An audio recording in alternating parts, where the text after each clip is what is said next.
Everyone, welcome back to let's study with Ritika. आज के topic में हमारे पास है 14 प्रिंसिपल्स ऑफ मैनेजमेंट जो कि हेनरी फ्योल ने दिए थे। तो ये वीडियो को पूरा एंड तक देखिएगा क्योंकि ये बहुत ज़्यादा इंपॉर्टेंट टॉपिक है। और अगर आपको वीडियो पसंद आए तो वीडियो को लाइक करना ना भूलें, और अगर मेरे चैनल को आपने अभी तक सब्सक्राइब नहीं किया है तो चैनल को भी सब्सक्राइब कर दें। जो हेनरी फ्योल थे, हेनरी फ्योल को फादर ऑफ जर्नल मैनेजमेंट कहा जाता है। इन्होंने कुछ प्रिंसिपल्स दिए थे, वो हम डिस्कस कर लेते हैं कि कौन कौन से प्रिंसिपल हेनरी फ्योल ने दिए हैं। सबसे पहला प्रिंसिपल हेनरी फ्योल का है division of work. Division of work में एक काम को स्मॉल स्मॉल टास्क में डिवाइड कर दिया जाता है और एम्प्लॉयज़ को उनके स्किल्स और क्वालिफिकेशन के अकॉर्डिंग उनको काम बांटा जाता है। अब एम्प्लॉय एक ही टास्क को बार बार परफॉर्म करेगा तो उस फील्ड में वो एक्सपर्ट हो जाएगा, और इससे क्या होगा, वेस्टेज भी कम होगी रिसोर्सेज की। नेगेटिव इम्पैक्ट क्या होगा इसका कि एफिशिएंसी भी इंक्रीज नहीं होगी और साथ साथ में स्पेशलाइजेशन भी नहीं आएगा। डिवीजन ऑफ वर्क होना बहुत ज़्यादा इंपॉर्टेंट है। अब नेक्स्ट प्रिंसिपल आपके पास है अथॉरिटी एंड रिस्पॉन्सिबिलिटी। अथॉरिटी का मतलब होता है पावर टू टेक डिसीजन, कि हमारे पास इतनी पावर्स होती है, इतने राइट्स होते हैं कि हम कोई भी डिसीजन ले सकें।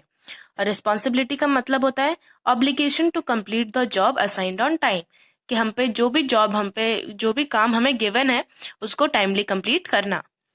फ्योल कहते हैं कि अथॉरिटी एंड रिस्पॉन्सिबिलिटी ज्यादा और कम नहीं होनी चाहिए, ठीक है। इन दोनों के बीच में एक बैलेंस मेंटेन होना चाहिए।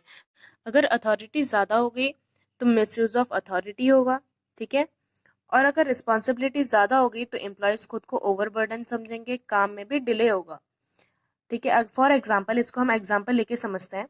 अगर किसी को बोला हुआ है कि तुम्हें 100 यूनिट प्रोड्यूस करनी है एक हफ्ते में, और उसको रिस्पॉन्सिबिलिटी तो दे दी कि तुम्हें एक हफ्ते में 100 यूनिट्स प्रोड्यूस करनी है, लेकिन साथ में उसको उतनी अथॉरिटी नहीं दी गई कि अगर बाई चांस रॉ मटेरियल ख़त्म हो गया तो उनके पास इतने डिसीजन लेने की इतनी अथॉरिटी नहीं है कि वो नए रॉ मटेरियल खरीद सके। इसलिए फ्योल इंसिस्ट करते हैं कि रिस्पॉन्सिबिलिटी और अथॉरिटी दोनों बराबर होनी चाहिए।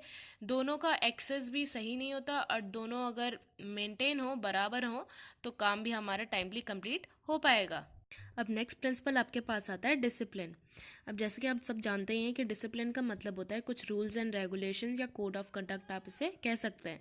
लेकिन डिसिप्लिन को ज़रूरी नहीं है कि कोड ऑफ कंडक्ट या रूल्स एंड रेगुलेशन से ही जाना चाहे।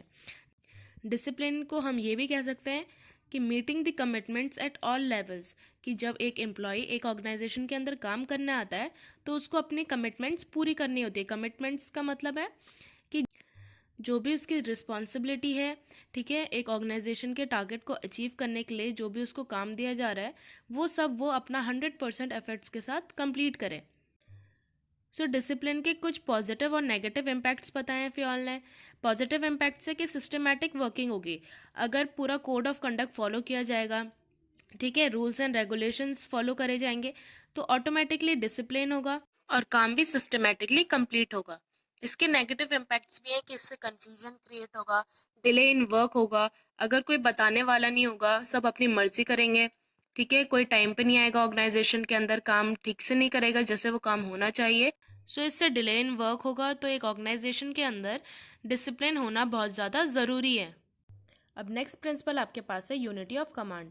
यूनिटी ऑफ कमांड में जैसे मैंने आपको डायग्राम में शो करा है कि यहाँ पे एक बॉस है और ये एम्प्लॉयज़ हैं, तो सिर्फ एक बॉस बाकी एम्प्लॉयज़ को ऑर्डर कर रहा है।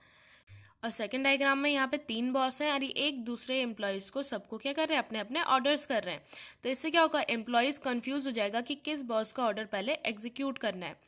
इसलिए फ्योल कहते हैं कि employees should receive order from one boss, कि सिर्फ एक ही बॉस ऑर्डर करें। इससे क्या होगा, इसके पॉजिटिव इम्पैक्ट्स क्या होंगे, अगर सिर्फ एक ही बॉस का ऑर्डर रिसीव होगा इससे कन्फ्यूजन नहीं होगा, ठीक है, और इफेक्टिवनेस भी इम्प्रूव होगी। इसका मतलब टाइमली काम कंप्लीट होगा क्योंकि सिर्फ एम्प्लॉयज़ को एक ही बॉस की बात माननी है। और इसके नेगेटिव इम्पैक्ट क्या होंगे कि कन्फ्यूजन होगा। जैसे कि आप सेकेंड डायग्राम में देख सकते हैं कि बहुत सारे मतलब बॉस अपने अपने ऑर्डर्स दे रहे हैं एम्प्लॉयज़ को कि तुम ये करो वो करो। वो कंफ्यूज हो जाएंगे कि किस बॉस का ऑर्डर पहले एग्जीक्यूट करना है, और एक टाइप का उनको इससे बचने का बहाना भी मिल जाएगा कि काम वो पूरा भी ना करें और उनके पास बहाना भी हो कि वो कंफ्यूज हो गए थे कि किसका ऑर्डर पहले एग्जीक्यूट करना है। और इसका एक और नेगेटिव इम्पैक्ट है कि इसमें क्या होता है, डिसिप्लिन मेंटेन करना बहुत ज़्यादा मुश्किल हो जाता है। और जो भी हमारे सुपीरियर्स हैं, हमारे बॉस है, आपस में उनका झगड़ा भी हो सकता है, ईगो क्लैश हो सकते हैं उनके।